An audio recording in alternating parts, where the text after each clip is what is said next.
జై శ్రీరామ్. శ్రీమాత్రే నమః. శ్రీ గురుభ్యో నమః. 2026 సంవత్సరం మార్చి నెల 11వ తారీఖు ఖగోళంలో గోచారంలో ఒక విశిష్ట అంశం చోటు చేసుకుంటుంది. దేవగురువైన బృహస్పతి వక్రత్యాగం మార్చి 11వ తారీఖు జరుగుతుంది 2026 సంవత్సరం. తదుపరి జూన్ 2వ తారీఖు, జూన్ మొదటి వారం వరకు, మొదటి వారానికి ఆయన కర్కాటక రాశిలో ఆయన బంగారు పాదాన్ని మోపుతున్నారు.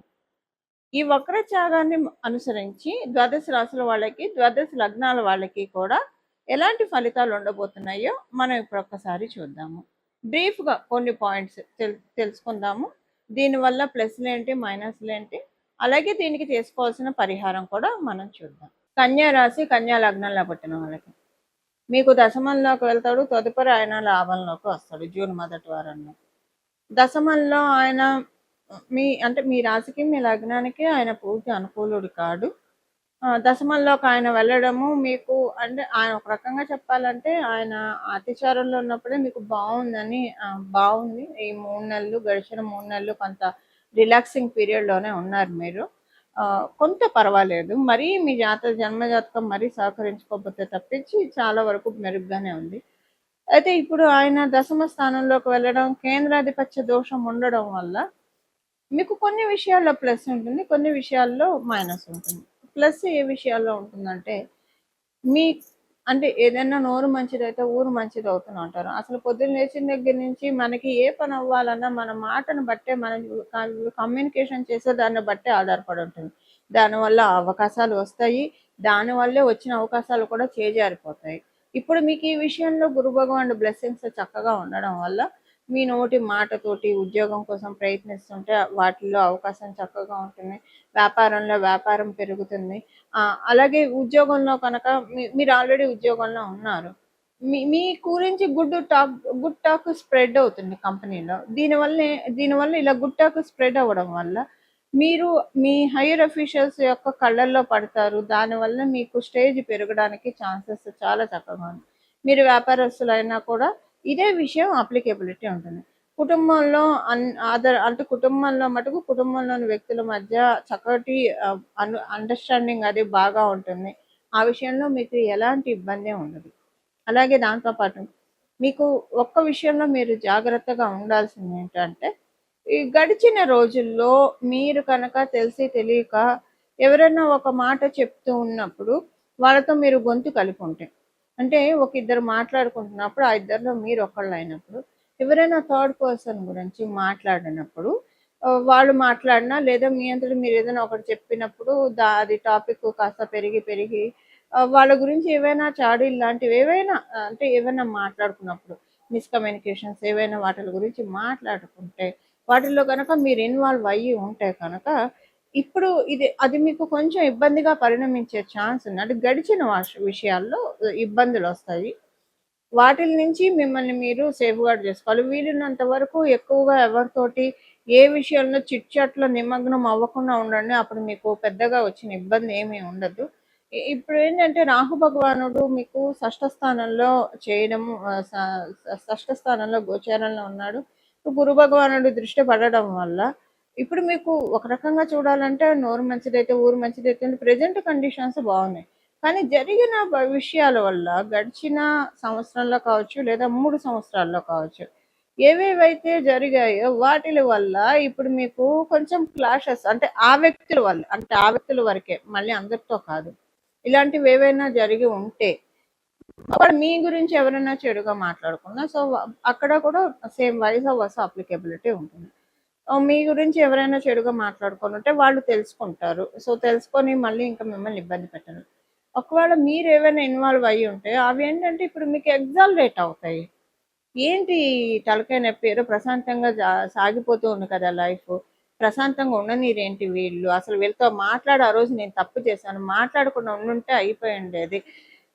అంటే మీకు ఎలా అనిపిస్తుందంటే ఆ చేసే వాళ్ళు కూడా వాళ్ళు మీ మీద అసలు వాళ్ళు మీకు ఒక రకంగా చెప్పాలంటే మీ నుంచి బాగా హెల్ప్ తీసుకున్న వాళ్ళ అయి ఉంటారు. అప్పుడు మీ దగ్గర హెల్ప్ తీసుకున్నందుకు కృతజ్ఞతతోనే ఏదో మిమ్మల్ని సాటిస్ఫై చేయడానికి 4 మాటలు చెప్పి మిమ్మల్ని రొచ్చులోకి లాగి అనవసరంగా ఇచ్చేస్తున్నారు.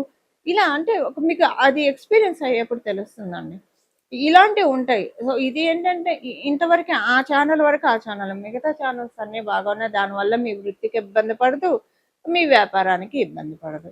కథ ఏంటంటే అవే థాట్ ప్రాసెస్‌లో ఉన్నప్పుడు కొంచెం ఇక్కడ మీకు ఎఫెక్ట్ పడ్డా ఇది నేను చెప్పాను కదా! నోరు మంచిదైతే ఊరు మంచిదవుతుంది. ప్రెజెంట్ మీకు వచ్చే వాటిల వల్ల ఏదైనా ఒకవేళ మిస్టేక్స్ జరిగినా చూసుకోమని చెప్తారు. ఇప్పుడు మీ మీ బాస్ అనుకోండి, చూసుకోండి ఏంటి మిస్టేక్స్ ఉన్నాయని చెప్తారు. ఒకవేళ వ్యాపారం అనుకోండి, ఈ ప్రొడక్ట్ బాలేదు లేదా ఇక్కడ ఈ సర్వీస్ బాలేదు, కొంచెం ఒకటికి 2 సార్లు చూసుకొని చేయండి అని ఒక సజెషన్ లాగా ఇస్తారు. కానీ దానివల్ల మీకు పెద్ద ఇబ్బంది అయితే ఉండదు. ఇక్కడ మీకు ద్వితీయ స్థానం బలంగా ఉండడం.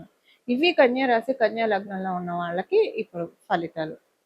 ఇప్పుడు చేసుకోవాల్సిన పరిహారం వచ్చి ప్రతిరోజు కూడా సాయంత్రం పూట, ఉదయం పూట మీకు ఒకవేళ ఉదయం కుదరకపోయినా సాయంత్రం మటుకు స్కిప్ అవ్వకుండా చేయాల్సింది. సాయంత్రం 6 నుంచి 7 లోపల చేయాల్సిన పరిహారం. ఒకవేళ మీరు ఆఫీసులో ఉంటారు, కుదరదు అనుకుంటే ఇంటికి వచ్చాకైనా రాత్రి పడుకునే లోపలైనా చేయొచ్చు.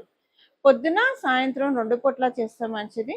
కుదిరిన వాళ్ళు, అవకాశం ఉన్నవాళ్ళు ఉదయాన్నే 6 నుంచి 7 లోపల, అలాగే సాయంత్రం 6 నుంచి 7 లోపల. అది కుదరని వాళ్ళు మీరు ఎప్పుడైనా సరే ఉదయాన్నే మీరు స్నానం చేసిన తదనంతరం చేయండి. ఇది వచ్చేసేసి 3 సార్లు చంద్రశేఖర అష్టకం పఠించాలి. చంద్రశేఖర పాహిమాం, చంద్రశేఖర రక్షమాం. ఈ అష్టకాన్ని, చంద్రశేఖర అష్టకాన్ని పఠించడం వల్ల ఇప్పుడు గురు భగవానుడు జీవకారకుడు. జీవకారకుడు అయిన గురు భగవానుడు కర్కాటక రాశిలో ఉచ్చ స్థానంలో ఆయన ప్రవేశించడానికి ముందుగా చంద్రశేఖర అష్టకం చదువుకోవడం వల్ల అపమృత్యు దోషాలు తొలగిపోతాయి. అంటే చంద్రశేఖర అష్టకం ఎవరైతే పఠిస్తారో వాళ్ళు యమధర్మరాజుకి భయపడక్కర్లేదు అని మనకి ఆ అష్టకంలోనే ఉంటుంది. అంటే అపమృత్యు దోషాలు అంటే ఒక్కొక్కసారి మనిషి ప్రాణానికనే కాదు, మనకు వచ్చే సమస్యలు కూడా అలాంటివే. ఇప్పుడు మనకి ఏదన్నా యాక్సిడెంట్ ఏదైనా జరిగితే అది శరీరానికి జరుగుతుంది. ఓకే, ఒక్కొక్కసారి అవమానాలు కావచ్చు లేదా పరిస్థితుల రీత్యా మనసు చాలా బాధపడుతుంది, కలత చెందుతుంది. అంటే అది మనసుకు జరిగిన యాక్సిడెంట్గా మనం భావించుకోవాలి.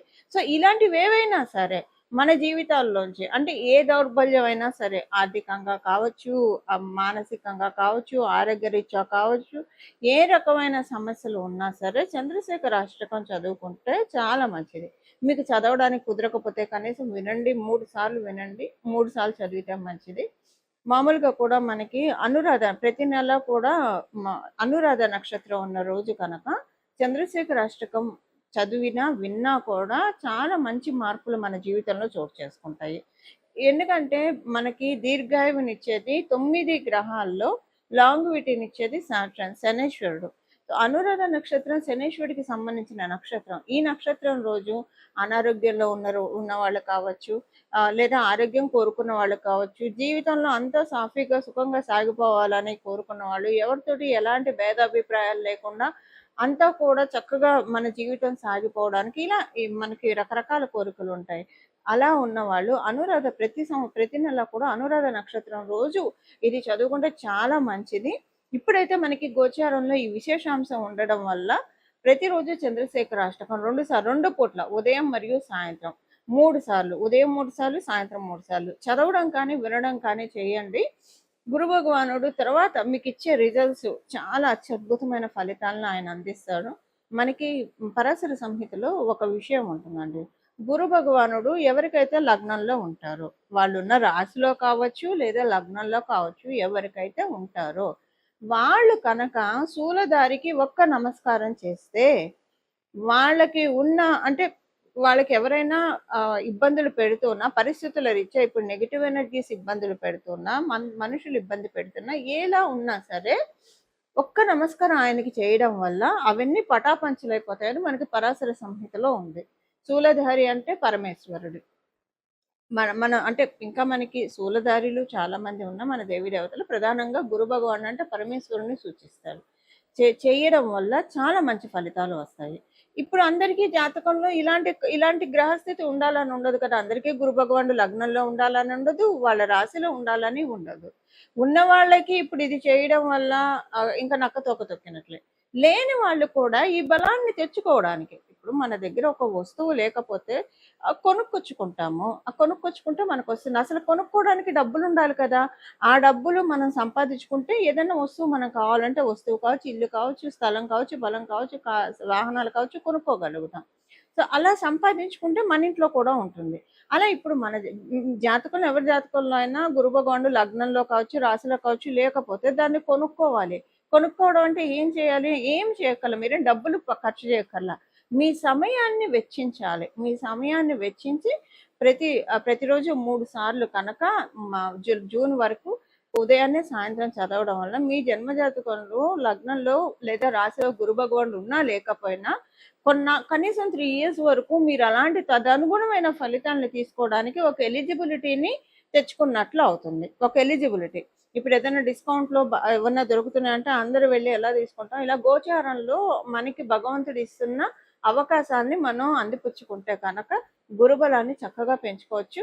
ఇప్పుడనే కాదు, నేను మళ్ళీ ఇంకొకసారి చెప్తున్నాను. ప్రతి నెల అనురాధ నక్షత్రం ఉన్నప్పుడు కూడా చంద్రశేఖర అష్టకాన్ని 3 సార్లు ఎవరైతే చదువుతారో, శ్రద్ధతో, భక్తితోటి చదువుతారో, వింటారో వాళ్ళకి చాలా అంటే చాలా ఉత్తమమైన ఫలితాలు వస్తాయి.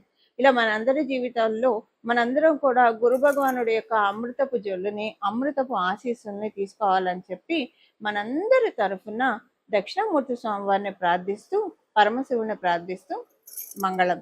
నమో భగవతే వాసుదేవాయ.